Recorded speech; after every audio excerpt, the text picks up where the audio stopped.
Bismillah. Assalamualaikum warahmatullahi wabarakatuh. Alhamdulillah. Alhamdulillahilladzi hadana li hadza wa ma kunna linahtadiya laula an hadanallah. Asyhadu an la ilaha illallah wahdahu la syarikalah wa asyhadu anna Muhammadan abduhu wa rasuluhu sallallahu alaihi wa ala alihi wa ashabihi wa man tabi'ahum bi ihsanin ila yaumiddin. Amma ba'd. Ahibatul kiram, para santri kelas 10 yang dimuliakan Allah Subhanahu wa taala. Alhamdulillah kita bisa hadir kembali di pertemuan kita yang kedua. Semoga Allah Subhanahu wa taala memudahkan kepada kita semua dan senantiasa mencurahkan kepada kita ilmu yang bermanfaat, hati yang khusyuk dan doa yang dikabulkan oleh Allah Azza wa Jalla. Ahibatul kiram, para santri yang dimuliakan Allah Subhanahu wa taala, kaifa halukum? Bagaimana kabar antum semuanya? Mudah-mudahan antum semua berada dalam keadaan sehat. Dan mungkin untuk hari ini ada sebagian di antara teman-teman yang kelas 10 mungkin hadir di Ma'had yang tercinta ini. Dan ini mungkin bagi teman-teman yang mungkin belum sempat hadir di Ma'had kita ini. Semoga di pertemuan kita kali ini Allah Subhanahu wa taala memberikan pemahaman sesuai dengan pemahaman apa yang dipahami oleh para ulama salaf. Ahibatul kiram, para santri yang dimuliakan Allah Subhanahu wa taala, insyaallah kita di pertemuan ini melanjutkan pembahasan kitab Taisir Al-Allam Syarh Umdatil Ahkam, hadis yang pertama, Kitabut Thaharah. Dan hadis yang pertama ini adalah hadis yang di mana para ulama mengawali kitab-kitab hadis dan juga kitab-kitab fikih dengan kitab ataupun dengan hadis yang begitu masyhur ya, yang begitu terkenal, yaitu berkaitan dengan hadis innamal a'malu binniyah. Nah, di sini kita akan bacakan hadis yang pertama. Qala al-mu'allif rahimahullahu taala, an Umar bin Al-Khattab radhiyallahu anhu qala sami'tu Rasulullah sallallahu alaihi wasallam yaqul innamal a'malu binniyat wa fi riwayatin binniyah wa innama likulli imri'in ma nawa. Faman kanat hijratuhu ila Allah wa rasulih fa hijratuhu ila Allah wa rasulih. Wa man kanat hijratuhu ila dunya yusibuha aw imra'atin yankihuha fa hijratuhu ila ma hajara ilaih. Muttafaqun alaih. Hadis yang pertama dari sahabat Abu Hafs, yaitu Umar bin Khattab radhiyallahu an, semoga Allah meridai kepadanya. Ia berkata, aku mendengar Rasulullah sallallahu alaihi wasallam bersabda, sesungguhnya amalan-amalan itu tergantung kepada niatnya. Dan di dalam riwayat yang lain ada kalimat bentuk mufrad dengan niyah. Wa innama likulli imri'in ma nawa. Dan hanya segala urusan, segala perkara itu tergantung kepada apa yang dia niatkan. Barang siapa yang hijrahnya menuju Allah dan Rasulnya, tujuannya Allah dan Rasulnya, fa hijratuhu ilallahi wa rasulih, maka hijrahnya itu karena Allah dan juga karena Rasulnya. Dan barang siapa yang hijrahnya karena dunia yang dia tempuh, yang dia inginkan, atau wanita yang dia ingin nikahi, yang dia inginkan, fa hijratuhu ila ma hajara ilaih, maka hijrahnya itu tergantung kepada apa yang dia niatkan, tergantung kepada apa yang dia inginkan.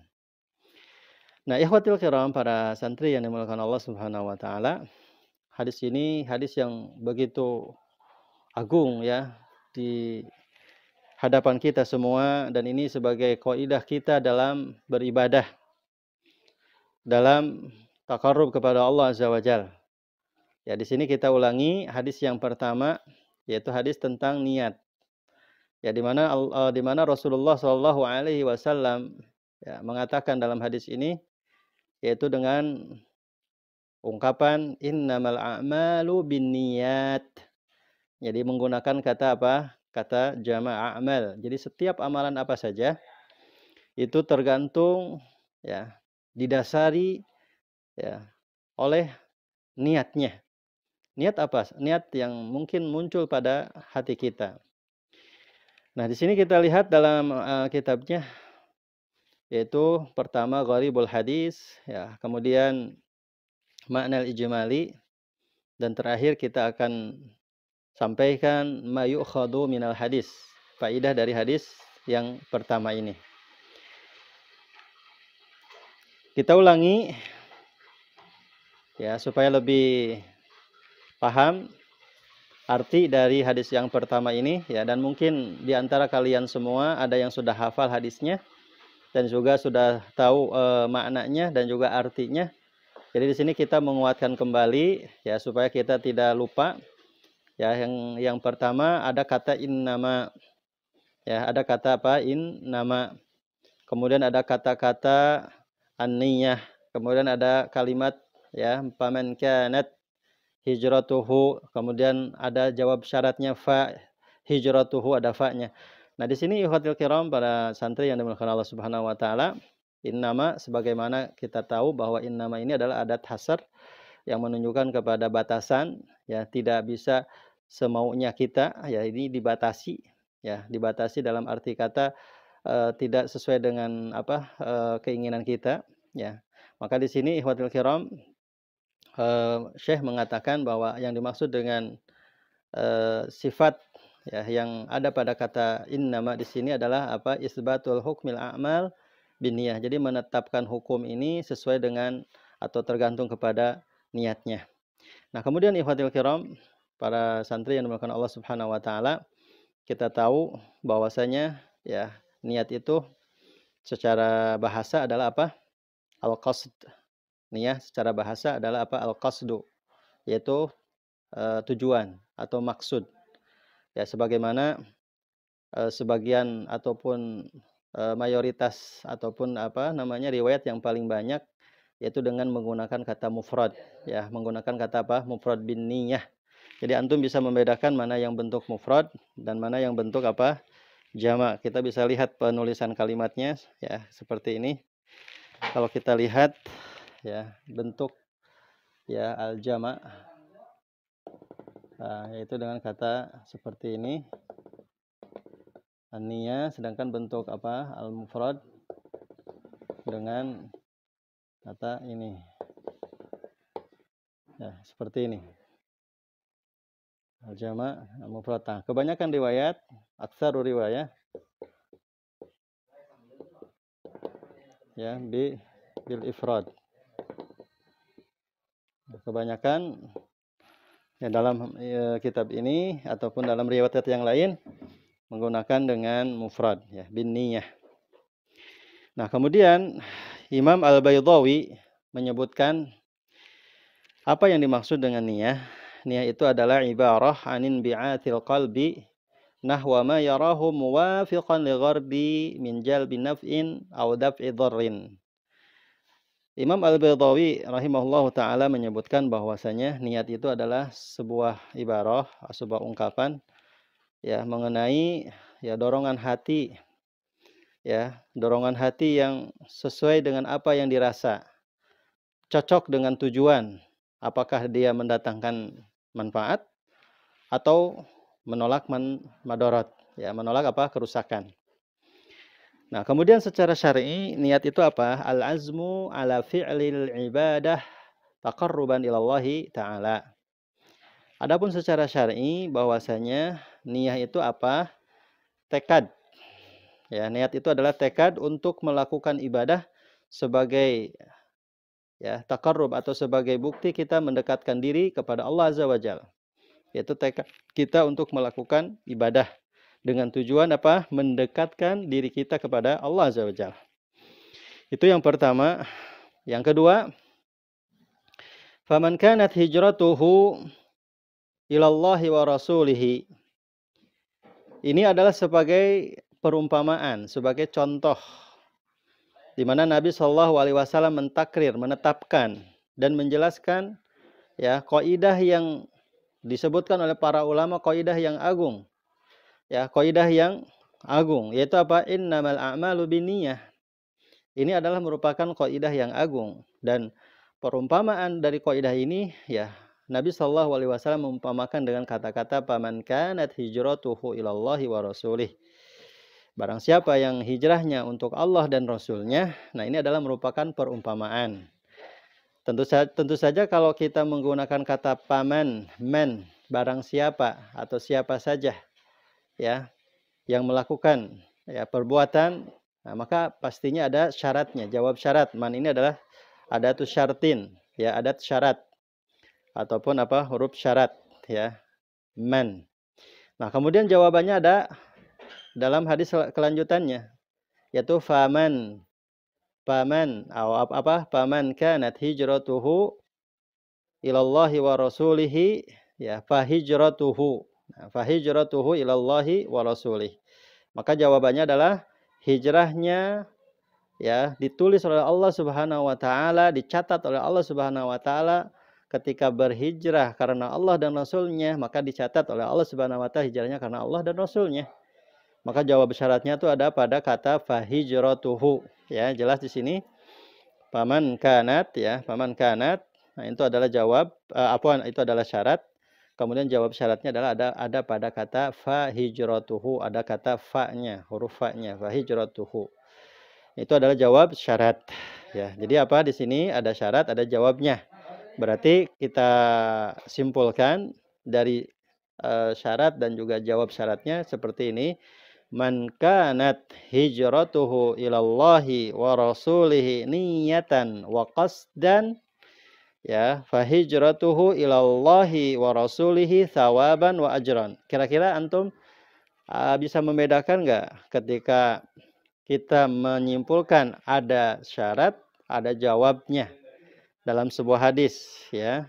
Kalau dalam sebuah hadis kan tidak ada kata niyatan wa qasdan kemudian thawaban wa ajran. Nah, ketika kita menyimpulkan dari syarat atau diambil dari syarat dan jawabnya, maka kalimatnya seperti ini, yaitu man kanat hijratuhu ilallahi wa rasulihi niyatan wa qasdan. Nah, ada itu ya. Jadi barang siapa yang dia hijrahnya kepada Allah dan Rasulnya, dan ini sebagai niatnya, sebagai tujuannya, gitu kan? Fahijratuhu ilallahi wa rasulihi thawaban wa ajran. Tentunya apa yang akan dia dapatkan? Maka ketika dia niat dan tujuannya karena Allah dan Rasulnya, tentu ya dia ditulis dan dicatat sebagai amalan, sebagai pahala bahwa dia hijrahnya karena Allah dan Rasulnya. Nah, itu yang dimaksud dari kalimat-kalimat yang ada pada hadis pertama. Kemudian apa sih kita di sini ya? Setelah kita satu persatu kalimat per kalimat ya kita tahu dan kita pahami, lalu kita akan tahu bagaimana secara globalnya hadis ini. Apa sih yang dimaksud dari hadis ini? Mana secara umumnya atau makna ijmalinya. Syekh rahimahullahu taala menyebutkan hadza hadisun azim wa qa'idatun jalilatun min qawaidil Islam hiya al-qiyasus sahihu liwaznil a'mal. Min haisul qabuli wa adamihi wa min haisu kathratis sawabi wa qillatihi. Nah, di sini ikhwatul kiram para santri yang dimuliakan Allah Subhanahu wa taala, Syekh menyebutkan bahwasanya ini hadis adalah termasuk di antara hadis yang agung, hadis yang mulia dan termasuk juga kaidah yang jalilah, kaidah yang mulia pula. Dan juga termasuk di antara kaidah-kaidah Islam yang mungkin kita kenal dengan qawaidul khams. Kaidah yang 5 salah satunya itu adalah ini. Ya, yaitu apa? Innamal a'malu binniyah. Dan ini adalah merupakan apa? Qiyas yang sahih ya untuk menimbang amal-amal seseorang. Apakah dia diterima ataukah tidak diterimanya itu amalan? Apakah banyaknya pahala ataukah sedikitnya pahala? Maka ini akan kita lihat dari apa? Dari niatnya ya. Dengan niatnya orang tersebut diterima atau tidaknya. Dengan niatnya orang tersebut banyak dan sedikitnya itu pahala. Maka jelas di sini ikhwatul kiram, maka para ulama mengkategorikan ya bahwasanya ini adalah merupakan kaidah yang mulia dan kaidah yang agung. Kemudian saya juga mengatakan fa innan nabiyya sallallahu alaihi wasallam yukhbiru anna madaral a'mali 'ala niyyat fa in kanat an-niyyah fa in kana niyatu shalihah aw fa in kanat niyata shalihatun wal amalu khalisan liwajhillahi ta'ala fal amalu maqbul. Nah, di sini jelas ikhwah, para santri ya. Bahwasanya katanya apa? Nabi Shallallahu alaihi wasallam mengabarkan bahwasanya amalan-amalan yang kita lakukan dengan niat, ya, amalan apa saja. Nah, maka di sini saya menyebutkan jikalau amalan tersebut niatnya niat yang salih, kemudian beramal, ya, dia juga karena Allah Subhanahu wa taala, ya, karena Allah Subhanahu wa taala, tentu amalan itu akan diterima atau tidak. Coba kita perhatikan, jikalau kita hadirkan niat, ya, yang baik, yang salih, kemudian kita beramal setelah kita punya niat yang baik. Kalau kita beramal dengan niat yang baik itu karena Allah Azza wa Jalla, karena Allah Subhanahu wa taala, maka apakah amalan yang kita lakukan akan diterima atau tidak? Akan diterima insyaallah, fal amalu maqbul. Namun kalau seandainya ghairu dzalik, kalau seandainya sebaliknya bagaimana? Mardud atau makbul? Antum mungkin tahu ya kalimat mardud dengan kalimat makbul. Kalau makbul diterima, jikalau niatnya salih, niatnya baik, kemudian beramal karena Allah, maka itu niatnya akan amalnya diterima. Namun kalau seandainya dia niatnya buruk dan sama sekali beramal bukan karena bukan karena Allah Subhanahu wa taala, walaupun niatnya baik tapi tidak karena Allah Subhanahu wa taala, maka amalnya mardud, ya. Kenapa? Fa innallaha ta'ala aghna syuraka anisyirk, karena Allah tidaklah butuh kepada makhluknya. Allah tidak butuh kepada syarikahnya. Tsumma daraba Rasulullah sallallahu alaihi wasallam mathalan yuwaddihu hadhihi al-qa'idatal jalilata bil hijrah. Nah, sekarang kita perhatikan dalam sebuah hadis Nabi SAW memberikan keterangan dan perumpamaan dengan kata hijrah, dan ini jelas ya. Kata hijrah ini meliputi, mencakup kata-kata yang luas ya, hijrah di sini. Ya, mungkin hijrah yang tadinya mungkin kita ada dalam kesyirikan, ada dalam kebid'ahan, lalu kemudian misalkan kita berada di lingkungan yang buruk, di lingkungan yang penuh dengan kesyirikan dan lain sebagainya, lalu kemudian kita pindah dan hijrah dari tempat-tempat tersebut, ya, dari eh, apa apa namanya, kebid'ahan dan kesyirikan tersebut, ya, kemudian kita mengharapkan thawab Allah, mengharapkan pahala dari Allah Subhanahu wa taala, ya, maka insyaallah Allah Subhanahu wa taala akan memberikan pahala yang setimpal kepada orang yang hijrahnya karena Allah dan Rasulnya, bukan karena hijrahnya siapa-siapa, bukan hijrahnya karena makhluknya. Dengan tujuan apa? Wa talaban lil qurbi minan nabi sallallahu alaihi wasallam wa ta'allama syariah. Lalu kemudian juga kita mencari, ya, mencari hijrahnya setelah kita dari kegelapan, dari kesyirikan, dari kebid'ahan, kemudian kita berpindah untuk mencari, ya, mendekatkan diri kita kepada Allah Subhanahu wa taala dan mempelajari syariat Nabi sallallahu alaihi wasallam. Tentunya hijrahnya itu di jalan Allah, ya. Tentunya hijrahnya di jalan Allah dan Allah akan memberikan pahala yang setimpal kepadanya. Namun, ya, bagaimana kalau seandainya dia hijrahnya bukan karena Allah dan Rasulnya? Wa man kanat hijratu li ghardin min agradid dunya. Sekarang kalau dia tujuannya karena dunia, hijrahnya, tentunya, ya, tidak ada balasan bagi dia, tidak ada pahala baginya. Ya, wa in kanat ila ma'siyatin, sekalipun dia, ya, untuk melakukan maksiat, ya, untuk melakukan maksiat, maka baginya adalah apa? Bukan pahala, tapi sebaliknya adalah apa? Al-iqab, yaitu apa? Siksaan, yaitu apa? Hukuman. Nah, ini ya diantaranya makna secara umum dari hadis ini. Nah, kemudian ikhwatul kiram, para santri yang dimuliakan Allah Subhanahu wa taala, kemudian kira-kira kalian tahu tidak bahwasanya dengan niat ini bisa membedakan antara satu hal dengan hal yang lainnya? Apa di antaranya? Di sini ada 2 poin yang kita perlu garis bawahi. Yang pertama adalah niyah itu bisa membedakan mana yang termasuk kepada ibadah dan mana yang termasuk kepada adah atau adat. Ya, coba perhatikan. Ya, mana niyah yang termasuk kepada bentuk ibadah dan mana niat atau yang termasuk kepada adat. Salah satu contohnya, antum setiap hari nggak lepas dari mandi kan? Ya nggak? Antum tiap hari mandi ya. Tapi mandinya kita dengan mandinya orang lain bisa bisa beda loh. Apa itu bedanya? Nah, di sini kita akan posisikan mana yang ibadah, mana yang ada. Memang kita terbiasa, yang ada itu terbiasa. Setiap hari kita mandi, ya. Setiap hari apa? Kita mandi. Apalagi kalau misalkan mandinya mandi junub lagi kan? Nah, ini ya, jelas ya. Mandinya jadi mandi ibadah, bukan mandi biasa gitu ya. Tapi kalau seandainya dia mandi junub karena dia tujuannya untuk bebersih atau untuk hanya bersih saja, gitu kan? Bukan karena dia melaksanakan apa perintah Allah dan Rasulnya, maka tentu dia tidak akan mendapatkan pahala bagi dia sendiri, gitu ya. Nah, dari sisi mandi saja coba perhatikan, itu bisa terpisah ya antara mana yang ibadah dan mana yang ada. Jelas sekali di situ. Mana yang ibadah dan mana yang ada. Dari sisi mandi. Antum mandi bisa berkualitas, bisa diberikan oleh Allah Subhanahu wa taala pahala ketika kita niatkan bukan hanya sekedar bersih saja, bukan hanya sekedar menghilangkan bau badan saja, tapi antum ya niatkan dalam diri kita bahwasanya kita mandi itu karena kita mengikuti perintah Allah dan Rasulnya, bukan hanya sekedar bersih saja. Maka Allah Subhanahu wa taala akan mencatat niat antum sebagai bentuk ibadah dan akan diberi pahala.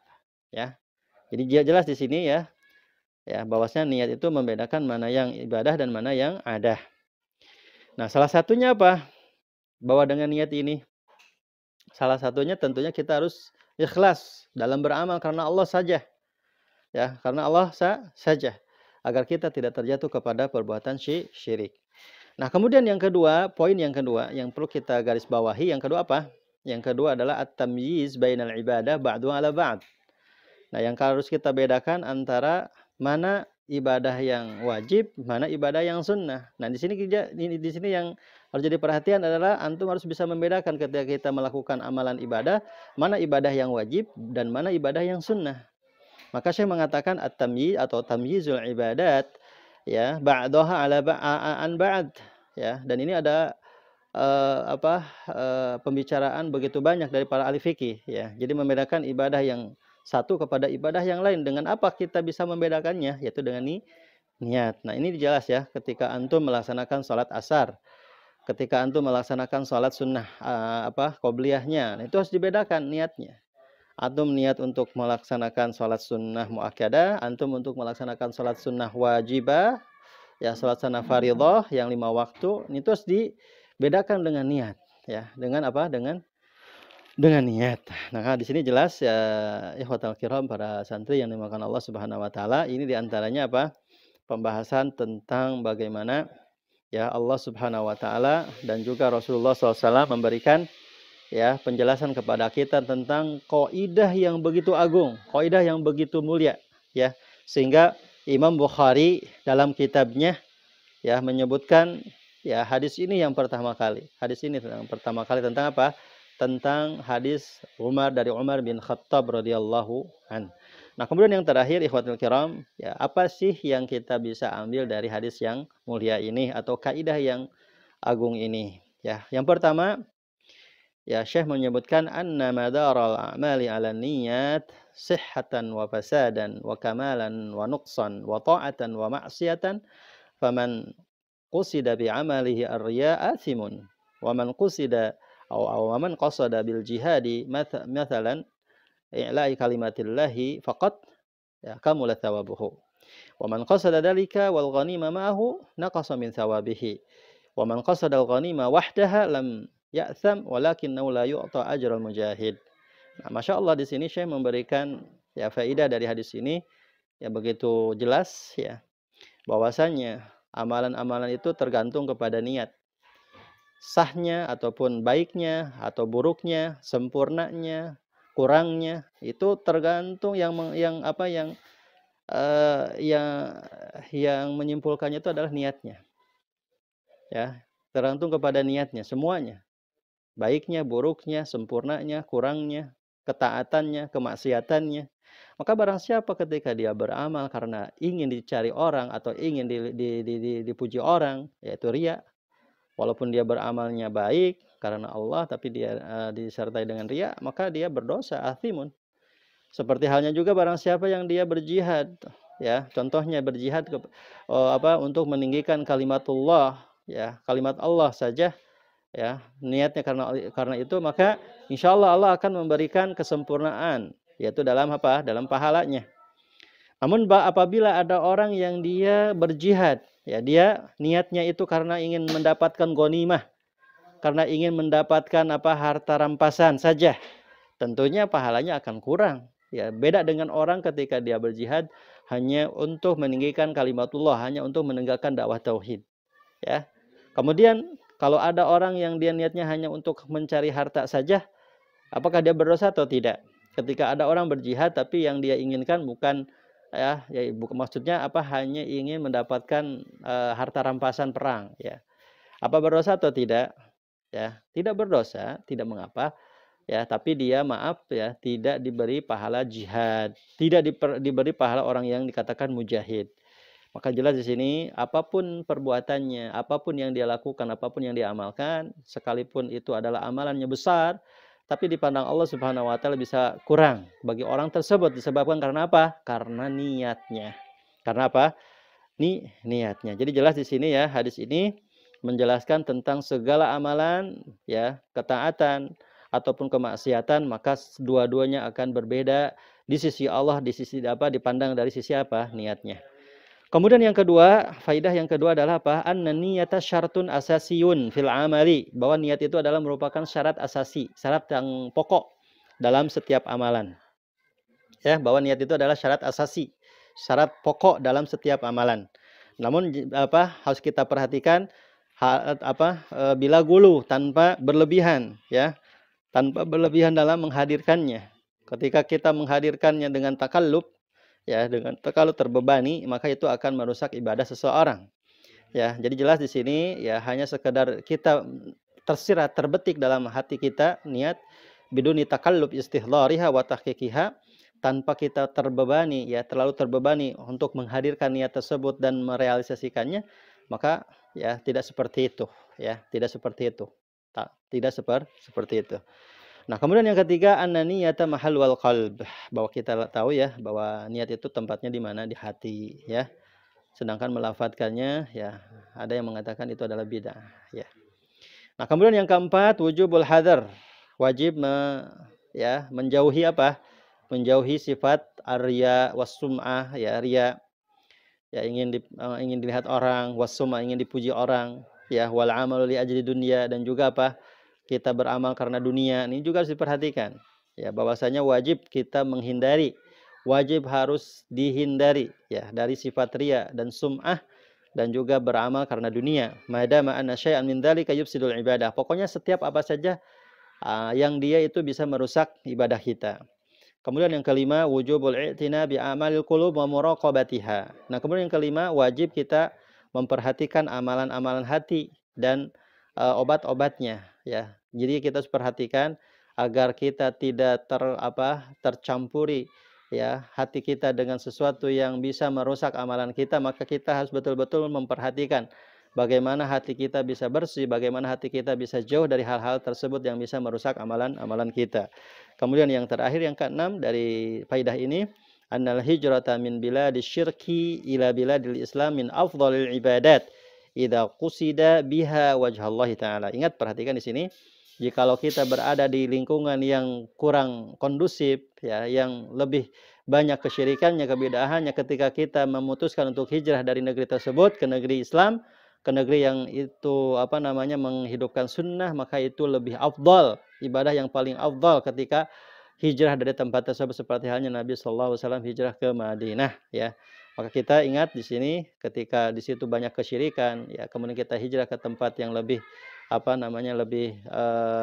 lebih kepada syariat Islam, ya, negeri tersebut, maka itu lebih baik, ya, dan afdal ibadah, termasuk di antara seutamanya ibadah. Tapi tujuannya apa? Niatnya, ingat, bukan hanya sekedar pindah karena di situ ada ada keluarga kita, karena itu ada saudara kita, karena ada teman kita, bukan hanya itu tujuannya. Tapi tujuannya karena apa? Ingat, yang pertama dan utama adalah biha wajhallahi ta'ala, yaitu karena, ya wajah Allah taala atau karena ridha Allah Subhanahu wa taala. Nah, kemudian yang selanjutnya para ikhwah, para santri yang dimuliakan Allah Subhanahu wa taala, ya di sini apa pembahasan tentang Kitabut Taharah dan diawali dengan hadis niat cukup sampai pembahasan faidah ya.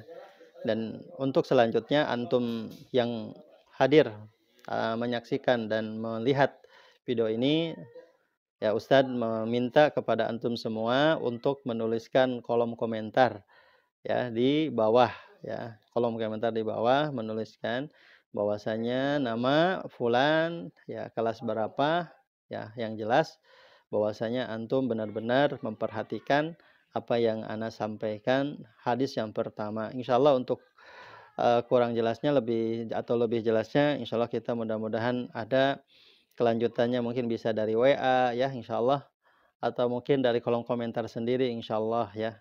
Mudah-mudahan bisa kita saling berkomunikasi dengan baik insyaallah untuk kelanjutannya, dan mudah-mudahan mungkin kita secepat mungkin ataupun kedepannya kita bertatap muka, mudah-mudahan lebih jelas lagi.